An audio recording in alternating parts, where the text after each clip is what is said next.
నమస్కారం అండి. నా పేరు డాక్టర్ సువర్చల, జీవా ఫర్టిలిటీ సెంటర్స్లో సైంటిఫిక్ డైరెక్టర్ని. నార్మల్గా పీరియడ్స్ 3 నుంచి 5 రోజుల దాకా అవ్వచ్చు. 5 రోజుల కన్నా ఎక్కువ అవుతున్నప్పుడు బ్లీడింగ్ ఎలా ఉందో చూసుకోండి.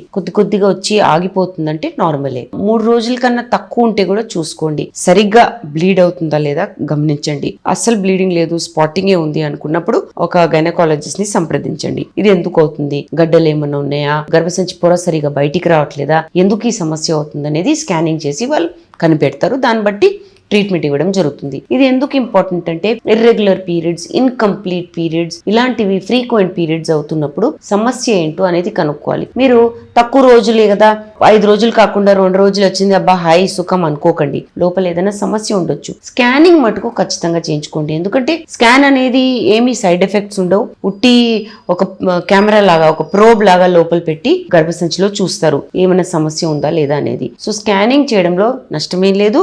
కొన్నిసార్లు బ్లడ్ టెస్ట్ చేసి కూడా హార్మోన్ లెవెల్స్ కూడా కనుక్కొని ట్రీట్మెంట్ ఆప్షన్స్ ఇస్తారు. దీని గురించి ఇంకా వివరాల కోసం తప్పకుండా జీవా ఫర్టిలిటీ సెంటర్స్కి విచ్చేయండి. Thank you.